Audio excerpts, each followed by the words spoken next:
ऐसी ही और वीडियो देखने के लिए लाइक शेयर फॉलो करें। विद्युत और मलिका का मुकाबला चल रहा था। विद्युत को हमले की तैयारी करते देख मलिका ने कहा, बहुत घमंड है ना तुझे अपनी शक्ति पर विद्युत। आज मैं तुझे बताऊंगी कि मुझे मलिका क्यों कहते हैं। ऐसा कहते हुए उसने अपने हाथों से निकलती शक्तियों को चारों ओर फैला दिया, जिससे आसपास की जहरीली शक्ति अचानक कांपने लगी और जहरीले कांटों में बदलने लगी। ये जहरीले कांटे गहरे भूरे रंग के थे, जिनके अंदर मौजूद शक्ति बहुत खतरनाक और भयानक थी, जो आसपास से किसी मूल रैंक के योद्धा को जख्मी कर सकती थी। वहीं दूसरी ओर मलिका का हमला देख विद्युत ने नाराजगी से कहा, मलिका तुम ये सोचने की गलती मत करना कि अगर तुम ताकतवर हो तो मैं तुमसे डरता हूं। आज मैं तुम्हें बताऊंगा कि विद्युत रघुवंशी की अगर दोस्ती अच्छी है तो दुश्मनी कितनी खतरनाक हो सकती है। ऐसा कहते हुए विद्युत ने आसमान की ओर देखते हुए अपने मन में कहा, मुझे अपना हमला तैयार करने में वक्त लगेगा। उम्मीद करता हूं तब तक धरा मूल शक्ति बीस्ट कुछ देर इसे संभाल ले। लेकिन तभी विद्युत की नजर आसपास के जहरीले कांटों पर पड़ी, जो तेज रोशनी से चमकने लगे, जिसे देखकर मलिका ने बड़े खूबसूरत अंदाज से अपनी सफेद आंखों को घुमाते हुए उन शक्तियों के बने जहरीले कांटों से विद्युत पर हमला शुरू कर दिया और तेज आवाज में कहा, मेडोना हिडन आई। मलिका के इतना कहते ही उसके शरीर से शक्तियां निकलकर आसमान में एक सफेद बड़ी आंख में बदल गई। विद्युत ने जैसे ही उस भयानक बड़ी सफेद आंख को देखा तो मन ही मन कहा, गड़बड़ हो गई। ऐसा कहते हुए उसने अपने पंखों को फड़फड़ाना शुरू किया और तुरंत अपने हाथ में तैयार होती सील को देखा, जिसमें काली और नीली बिजली की शक्ति नजर आ रही थी, जो आपस में मिलनी शुरू हो गई थी। फिर विद्युत ने आसपास बढ़ती शक्तियों के हमले को देखा और उसके माथे पर जिसे देख मलिका के चेहरे पर मुस्कुराहट नजर आने लगी। अपने चेहरे पर कठोरता के साथ मलिका ने हंसते हुए कहा, विद्युत तैयार हो जाओ मेरे इस खास हमले का सामना करने के लिए, जो आसमानी हमले की हाई रैंक की शक्तिशाली तकनीक है। ऐसा कहते हुए मलिका ने अपनी शक्तियों को उस सफेद बड़ी आंख में भेजना शुरू कर दिया, जिससे वो आंख तेज रोशनी से चमकने लगी। तभी उस आंख ने आसपास के जहरीले कांटों से विद्युत पर हमला शुरू कर दिया और विद्युत के चारों ओर मौजूद जहरीली शक्तियों के कांटे काटने लगे और तेजी से विद्युत की ओर बढ़ने लगे। विद्युत ने जैसे ही उन जहरीले कांटों को अपनी ओर बढ़ते देखा तो उसने धरामूल शक्ति बीस्ट को उस हमले का सामना करने के लिए आगे कर दिया। हालांकि वो अच्छे से जानता था कि धरामूल शक्ति बीस्ट, जो अजय स्तर का बीस्ट था, उन सभी हमलों को रोक नहीं पाएगा। विद्युत के इशारा करते ही उस बीस्ट में घबराहट नजर आने लगी, लेकिन फिर भी न चाहते हुए भी उसने एक तेज दहाड़ के साथ अपने मुंह से विद्युत की ओर आते जहरीली शक्तियों से बने कांटों पर शक्तियों का हमला कर दिया। हालांकि वो अपनी पूरी शक्ति से 10 से अधिक हमलों को नाकाम कर चुका था, लेकिन हैरानी की बात थी कि जहरीली शक्तियों के कांटे बनते ही जा रहे थे, जिसे देख विद्युत के चेहरे पर नाराजगी और परेशानी नजर आने लगी। वहीं दूसरी ओर जैसे ही मलिका ने विद्युत के चेहरे पर परेशानी को देखा तो उसने हंसते हुए कहा, बहुत बड़ी बड़ी बातें कर रहे थे, क्या हुआ? तुम चाहे कितनी भी शक्तियां बढ़ा लो, लेकिन मेरी इस मेडोना हिडन आई का मुकाबला नहीं कर सकते। जब तक इस इलाके में और मेरे शरीर में शक्ति मौजूद है, मैं जहरीले कांटों से हमला करती रहूंगी विद्युत। मैं भी देखती हूं ये धरामूल शक्ति बीस्ट कब तक तुम्हें मेरे हमले से बचाएगा। ऐसा कहते हुए मलिका ने अपने शरीर से निकलती शक्तियों को और भी ज्यादा बढ़ा दिया। उसके ऐसा करते ही आसमान में मौजूद सफेद आंख तेज रोशनी से चमकने लगी और तभी वो इलाका अचानक कांपने लगा। देखते ही देखते 10 से भी अधिक गहरे भूरे रंग के शक्तियों के जहरीले कांटे नजर आने लगे, जिसे देख मलिका के चेहरे पर घमंड नजर आने लगा। इसी घमंड के चलते उसने विद्युत की ओर देखा। वहीं दूसरी ओर विद्युत के चेहरे के भाव तो कुछ और ही थे, जिसे देख मलिका ने अपने चेहरे की मुस्कुराहट बरकरार रखते हुए गंभीर आवाज में कहा, मैंने तुम्हें पहले मौका दिया था।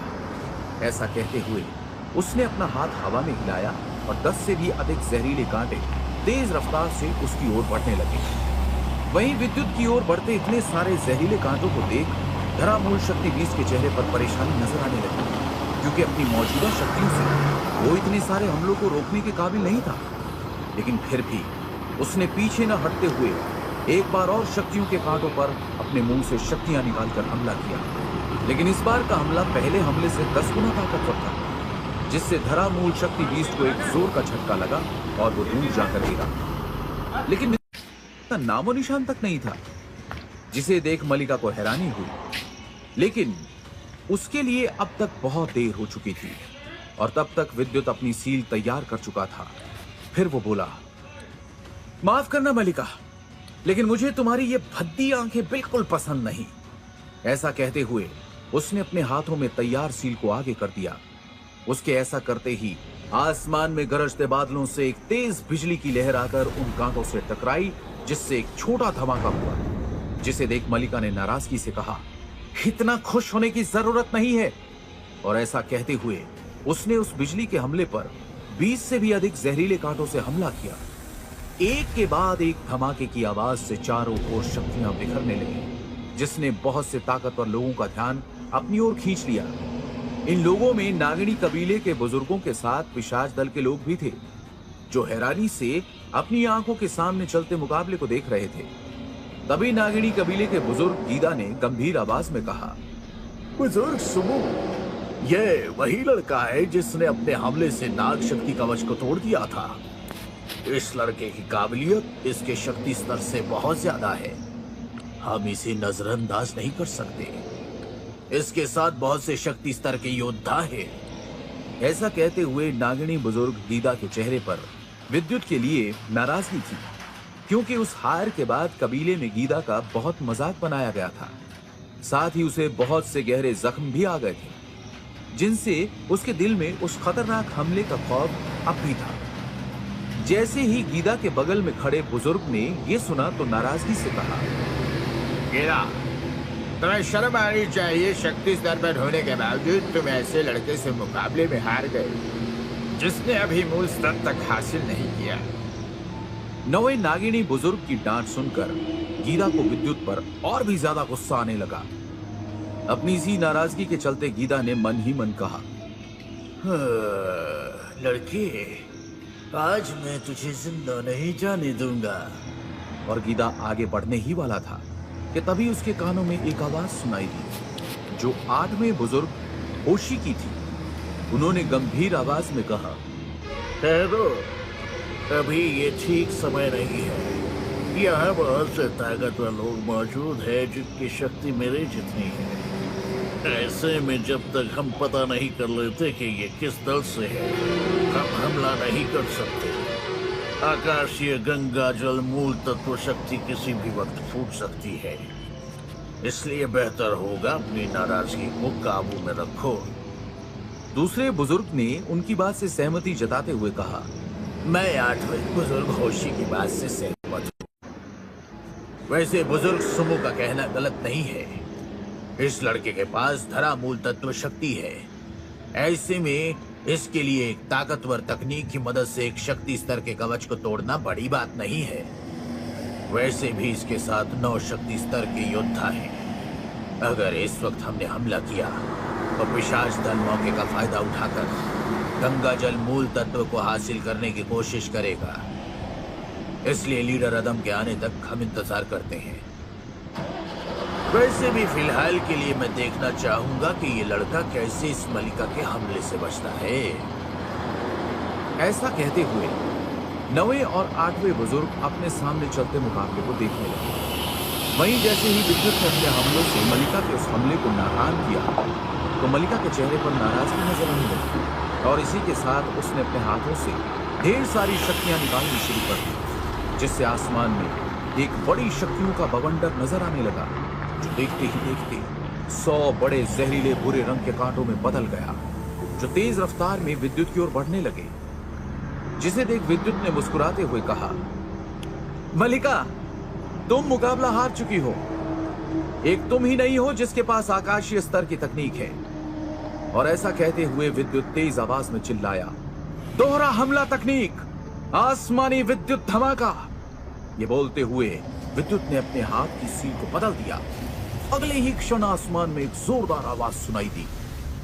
ये आवाज थी डार्क लाइटनिंग बिजली और नीली आसमानी बिजली की शक्ति से मिलकर तैयार हुए हमले की, जो एक काले और नीले रंग का ड्रैगन था, जिसे देख सभी के चेहरे पर हैरानी नजर आने लगी और मलिका के चेहरे का रंग बदल गया।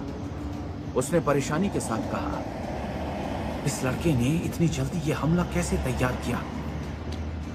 वहीं विद्युत ने जैसे ही अपने इस हमले का इस्तेमाल किया तो आसपास छुपे ताकतवर लोग भी हैरान हो गए। बस एक को छोड़कर, जो और कोई नहीं, नागिनी कबीले का गीदा था, जिसने पहले भी विद्युत के हमलों की ताकत देखी थी। उस हमले को देखकर गीदा की आंखों में विद्युत को मारने की इच्छा नजर आने लगी। तभी नागिनी बुजुर्ग सुमु ने कहा, सच में इस लड़के ने तो मुझे अपने इस हमले से हैरान कर दिया है। इस लड़के के पास बहुत सी खतरनाक तकनीकें हैं बुजुर्ग होशी। हमें इस लड़के को कैद करना होगा, वरना अगर ये ताकतवर हो गया तो नागिनी कबीले के लिए एक और दुश्मन तैयार हो जाएगा। अभी बुजुर्ग होशी ने इतना कहा ही था कि तभी दो ताकतवर परछाइयां मलिका विद्युत के पास आकर रुकी और एक भारी आवाज वहां सुनाई दी। मलिका, तुम्हारी हिम्मत कैसी हुई मेरी बात न मानने की?